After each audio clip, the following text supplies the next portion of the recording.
Okay, I wrote about the higher and lower pleasures from Mill's doctrine, which follows hedonism, which distinguishes the two pleasures as intrinsically good things, which is like desiring of being in a state of happiness, versus instrumentally good things that are only good because they serve another purpose, which, for example, could be money, because money doesn't make you happy itself, but it's what comes from money that makes you happy.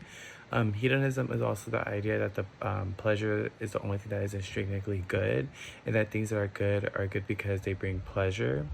Some objections to that thought mainly is the swine objection, which is the idea that hedonism is a doctrine worthy of swine. And it's the idea that the earlier forms of having to satisfy our basic needs to have a good life, for example, eating, sleeping, and getting married.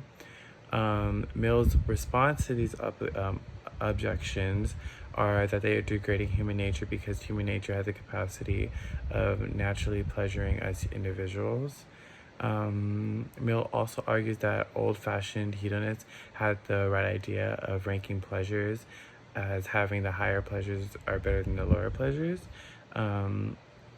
They ranked the higher and larger pleasures based on the quantitative dimension of pleasures, which are as follow: intensity, which refers to how intense the pleasure feels; duration, which refers to how long the pleasure lasts; and there's also fruitfulness, which refers to what the pleasure can lead to. And then lastly, there's also likelihood, which means the likelihood of something triggering that pleasure. It's also important to count quantity versus quality, which is the idea that some kinds of pleasures are more valuable than others. It's mainly the person who has experienced a range of pleasures who can provide a true answer to which is more preferable. Mill's response to those objections is that there are cases where people yield to temptation. So the objection of people, even though they prefer a certain type of pleasure, they still yield to the opposing one.